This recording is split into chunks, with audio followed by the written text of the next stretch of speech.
Hello everyone. तो आज हम लोग देखेंगे कि रूट थ्री को कैसे सिद्ध करेंगे एक अपरिमेय संख्या। ये क्वेश्चन जो है आपका एग्जाम में हर साल जो पूछता है 3 मार्क्स के लिए, ठीक है, कि प्रूफ करो रूट थ्री एक अपरिमेय संख्या है, या फिर रूट के अंदर 5 जो रहता है वो एक अपरिमेय संख्या है, रूट 2 अपरिमेय संख्या है ना। तो ये तुम्हारे एग्जाम में 3 मार्क्स में पूछेगा ही। तो आज देखो इसमें कि कैसे आसानी से प्रूफ कर सकते हैं हम लोग इस चीज़ को, ठीक है। देखो बहुत आसान तरीके से प्रूफ कर सकते हैं, बस ध्यान से देखते जाना और सीखते जाना।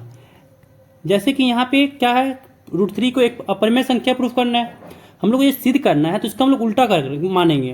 क्या मानेंगे कि माना कि रूट थ्री एक परिमेय संख्या है, ठीक है। हम लोग को प्रूफ करने बोला है परिमेय, लेकिन मान के चलेंगे कि भाई ये जो है रूट थ्री एक परिमेय संख्या है, ठीक है। अब देखो, अब रूट थ्री एक परिमेय संख्या है तो हम लोग जानते हैं कि जो भी परिमेय संख्या होता है वो पी बटा क्यू के इस तरीके से होगा, पी बटा क्यू के तरीके का, जहाँ पे क्यू जो है वो 0 नहीं होना चाहिए, है ना।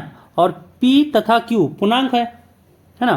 पी तथा क्यू जो होता है वो क्या होता है, पूर्णांक होता है, ठीक है। साथ ही साथ यहाँ पे एक और चीज लिख देना कि पी तथा क्यू, पी और क्यू है ना एक सहअभाज्य, ठीक है, सहअभाज्य संख्या है, ठीक है।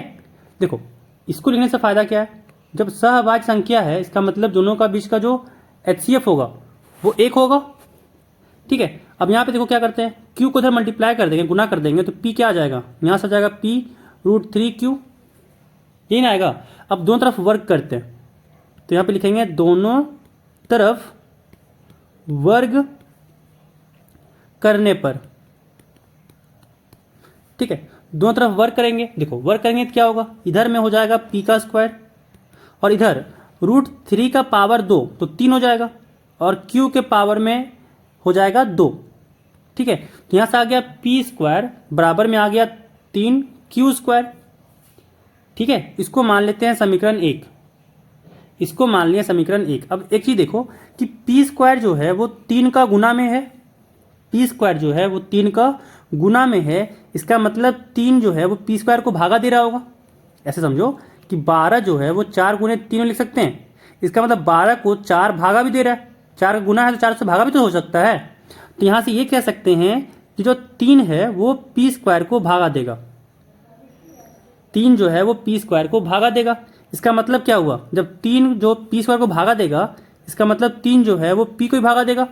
अब खुद सोचो कि 3 जो है वो दे रहा है तुम्हारा 9 को भागा, तो क्या 3 जो है वो 3 को भागा नहीं देता, है ना। तो ऐसे ही समझ में आना चाहिए। तो देखो अब यहाँ पे क्या लिखेंगे, अब खुद सोचो यहाँ पे कि जब 3 जो है वो P को भागा कर रहा है, इसका मतलब क्या हुआ, P जो होगा वो 3 का गुना में होगा।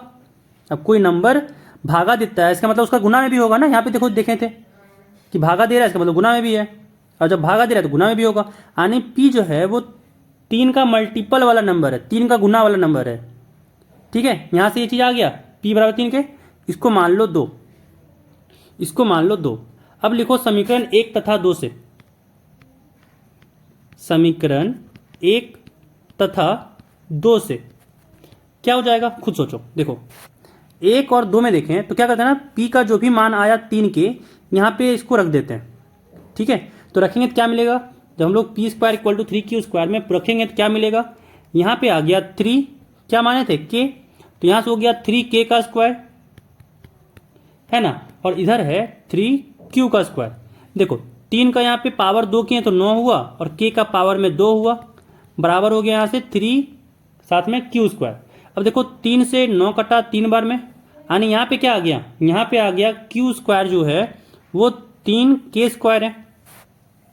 यहाँ पे क्या दिखा कि जो Q स्क्वायर है वो भी 3 का गुना में है, यानी यहाँ से कह सकते हैं कि 3 जो है वो Q स्क्वायर को भागा कर रहा होगा, यानी यहाँ से ये भी कह सकते हैं कि 3 जो है वो Q को भागा कर रहा होगा, एंड यहाँ से ये भी कह सकते हैं कि Q जो है वो 3 का गुना में है, Q जो है वो 3 का गुना में है, और यहाँ पे क्या प्रूफ किए थे हम लोग, आया था कि P जो है वो 3 का गुना में है। यहाँ से कुछ मिला, यहाँ से कुछ मिला, यहाँ से क्या दिखा, यहाँ से हम लोग को ये दिखा कि चूंकि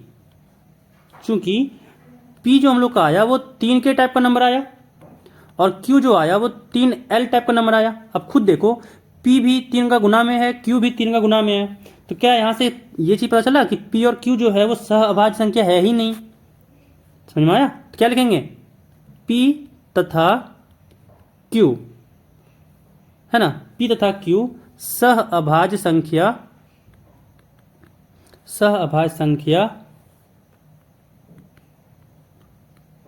नहीं है ना, सहअभाज्य संख्या नहीं है। ठीक है, तो हम लोग जो माने थे वो गलत आ गया, ठीक है। तो और ये गलती क्यों आया, क्योंकि हम लोग √3 को परिमेय मान के चल रहे थे, है ना। तो यहाँ पे लिख देंगे। तो इसके बाद हम लोग यहाँ पे ये लिखेंगे कि यह देखो हम लोग का यहाँ पे क्या आया, गलती आ गया ना, कि हम लोग मान के चले थे भाज्य सहभाज्य, लेकिन यहाँ पे क्या हुआ, सहभाज्य आया ही नहीं, तो यह विरोधाभास आ गया, है ना। तो यह विरोधाभास है ना, इस कारण से प्राप्त हुआ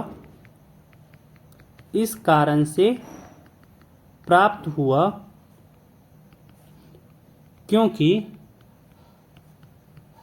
हमने √3 को एक परिमेय संख्या माना, है ना, क्योंकि √3 को हमने एक परिमेय संख्या माना है ना। अतः √3 एक अपरिमेय संख्या है। ठीक है, अपरिमेय संख्या है। बस खत्म, इतना ही करना है और आप लोगों को 3 मार्क्स आपको मिल जाएगा। ठीक है, तो एक बार और फिर से देख लीजिए, है ना, इतना आपको लिखना पड़ेगा। तो इस वीडियो में बस इतना ही, खूब ख्याल रखिएगा। और हाँ, एक चीज़ और क्या कि अगर आप चैनल पर नए हैं तो चैनल को सब्सक्राइब कर लीजिएगा एंड वीडियो को लाइक भी कर दीजिएगा। मिलते हैं फिर अगले वीडियो में, तब तक के लिए बाय।